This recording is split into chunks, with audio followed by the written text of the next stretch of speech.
Hey guys, how's it going? It's Dudey here. Welcome back to another video. Today we're going to talk about the mysterious death of JonBenét Ramsey. Now this is a video that I've wanted to do for a while and one that I was certainly going to do at some point, but it's been rushed ahead of schedule. Why? Well, earlier this week I did a video on Ghislaine Maxwell. And it would appear that some evidence has come forward linking Ghislaine Maxwell to the JonBenét murder mystery. We will get to the evidence on this very soon, but first I feel like we should go over the case of JonBenét Ramsey. JonBenét Ramsey was killed on the 26th of December 1996. JonBenét Ramsey was a beauty pageant queen, which if you ask me is a bit weird when they're that young. But anyway, she was very successful and it's safe to say she had some pushy parents. Her death is shrouded in mystery and there are many missteps along the way from law enforcement which made it a lot harder. There are many suspects in this case and many theories as to who killed JonBenét Ramsey, and it hasn't actually been solved. This case is unsolved. So, on the morning of December 26th, JonBenét Ramsey's mother Patsy claimed to have found a ransom note inside the house with JonBenét Ramsey missing. The only people in the house at the time was her dad, John Ramsey, Patsy, her mother, and Burke Ramsey, who was 9 years old at the time, 3 years older than JonBenét. Now this does get very, very bizarre. As I said, the mother reported her daughter missing. She finds the note on the stairs inside the house, and less than 8 hours later JonBenét's body is found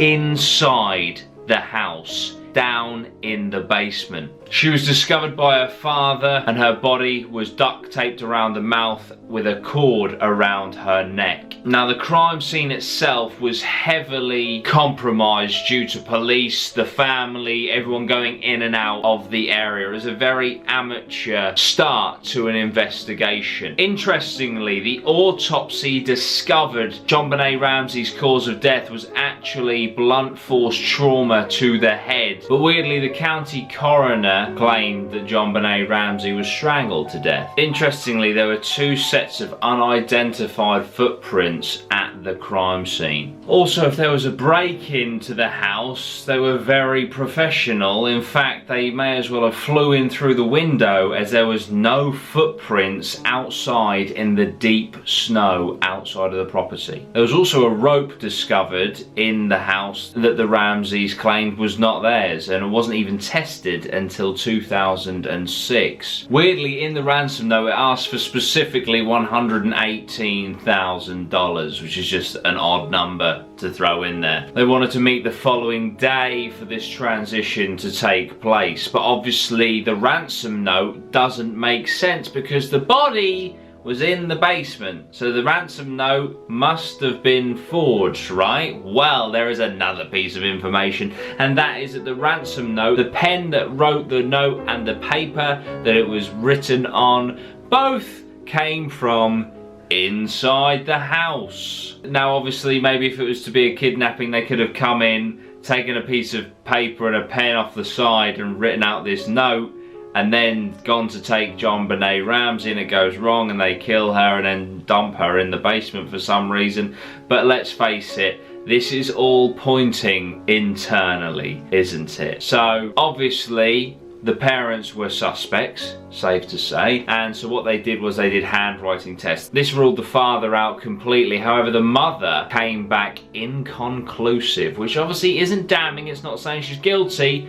It's also not saying she's innocent. So let's look internally, because there are many theories about what happened to JonBenét. There are even theories that it was staged and that she's Katy Perry, but we won't go into that one. So basically, one of them is that the mother accidentally killed JonBenét. In fear for going to prison, they staged the whole thing. They staged the note. She wrote it herself. The off-putting thing about this is if the state coroner is to be believed, that she died via strangulation. strangulation, then that would mean that after the blunt force trauma to the head, she was still alive, and so therefore the mother finished her off. Maybe the mother accidentally harmed her in such a way that she thought wasn't savable, so she put her out of her misery. I don't know, to see, it gets very misty. There is another theory that the brother was incredibly jealous of his younger sister, obviously being the star of the family, the pageant queen, the success, even just by the age of 6. Theorized that the younger brother killed his sister out of anger, out of jealousy, and the parents, in shock at what their son had done but not wanting to lose 2 children that morning, staged a cover-up to protect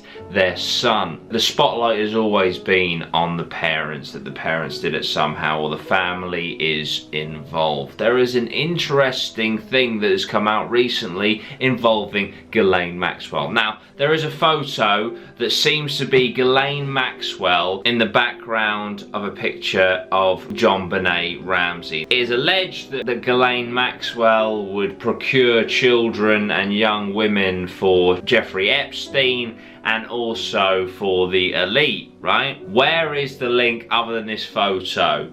The key is a man called Alex Hunter and the law firm that is involved both in the JonBenét case, and the same law firm is currently defending Ghislaine Maxwell. But Alex Hunter, who is the district state attorney, overturned a jury's verdict to have the family indicted on charges of child abuse resulting in death against the family. Now, Alex Hunter, who has connections to the law firm who is protecting Ghislaine Maxwell right now, as well as elite politicians and lawmakers that may have connections, allegedly, possibly, maybe, to Epstein and Ghislaine Maxwell, and all of these kind of elite people, stood and actively blocked these charges of indictment against the family. Now, evidence shows that the damage done to JonBenét Ramsey is more in line with an attempted abduction,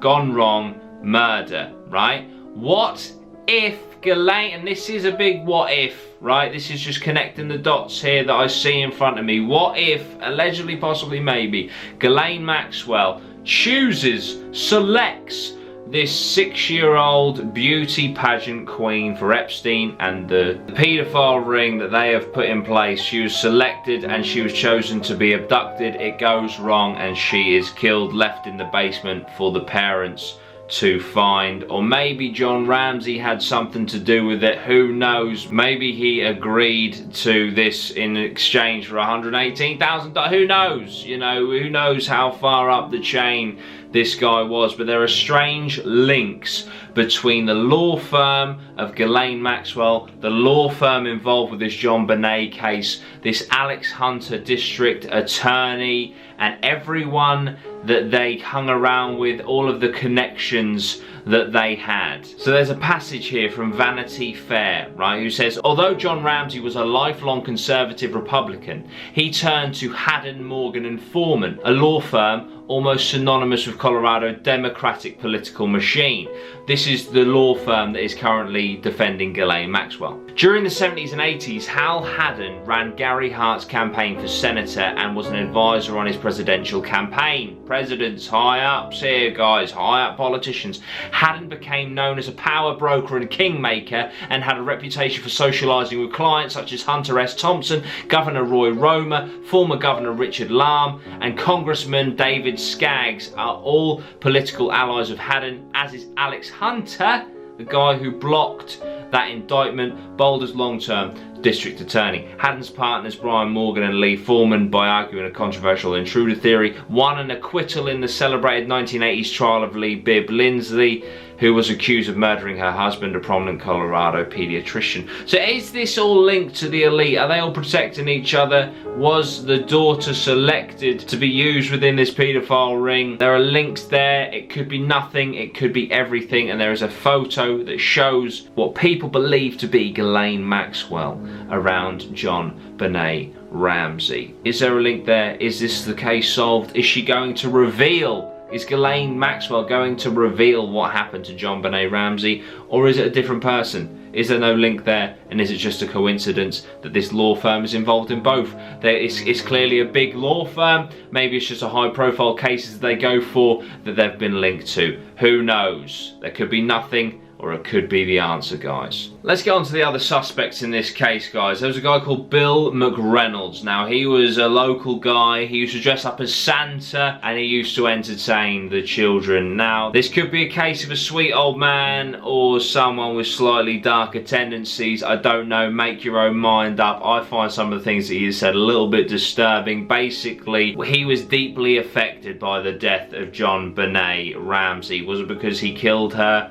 Who knows? He received a vial of glitter from JonBenét Ramsey because she wanted to give back to Santa, and in her eyes he was Santa. He really cherished this vial of glitter. He took it into a heart surgery with him as a good luck charm, and where it gets a little bit odd for me, a bit too far, was he said to his wife, if he was to die before her, please make sure that this vial of glitter is mixed in with his ashes, which might just be a sweet old man doing a sweet thing as he finds it sentimental that he received this gift from her, or he could have this really weird obsession with her and maybe he killed her. But yeah, that's Bill McReynolds. There was another local neighbour called Gary Oliver who was very into drugs, committed the odd crime and stuff, and when he was detained they found a picture of JonBenét Ramsey in his backpack, and he said that basically he thought it was such a tragedy what happened to her. She was such a beautiful young girl and he wanted to make a shrine to her, which again is a bit odd. But an old schoolmate of his came forward to say that around the time that the murder happened, Gary rang up his old schoolmate in tears, shouting, "I've hurt a little girl, I've hurt a little girl." He asked whereabouts, he said in the Boulder area, and records show there was only one girl that was harmed that day, and of course it was JonBenét Ramsey. So was he referring to his neighbour that he killed, that he had a weird obsession with? But yeah, guys, this has been a bit of a true crime / conspiracy video. What do you think about the JonBenét case? Are there any theories that I've missed out? Please let me know down below in the comments. What do you think about the Ghislaine Maxwell link? I know it might be a little bit of a stretch, but if that is Ghislaine Maxwell in that photo, then I feel like the link between the law firm and the guys involved and Congress and politicians, and you got to imagine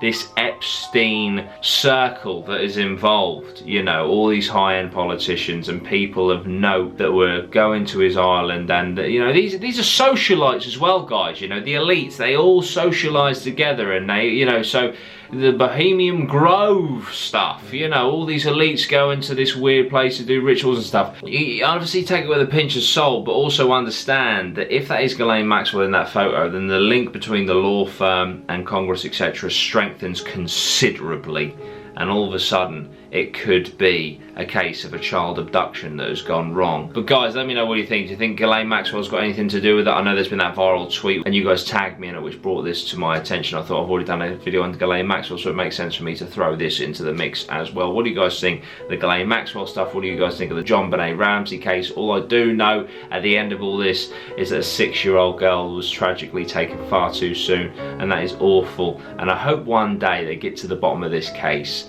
because she deserves justice, if anything else, you know. So there we go, guys. That is the end of this video. Thank you so much for watching. I really do appreciate it. If you want to support me, Patreon is an amazing way to do that. Let's face it, some of the content that I do is a little bit controversial, and YouTube does not like controversial. So it helps me out massively financially for that extra support on Patreon. So if you want to do that, please do, and I really appreciate it. Thank you. I also stream on twitch.tv/Dudey Rhino. That's where I play a lot of games, and we do DIY-SOS. We look at spooky stuff. It's a good time. It's a good laugh. So please go over there, drop a follow. I really appreciate that. I will be back very soon with another video, guys. And also, if you were watching this around the time that it was uploaded, then very soon we are dropping the next merch drop with these guys, Hobo Jack. I'm doing my own beanies, guys, Atma beanies, so look forward to that. They'll be dropping very soon. Thank you so much, guys, for all the support you give me. Please like, share and subscribe. It keeps me going, it keeps me on this platform. I love you very much. Sweet one, geese.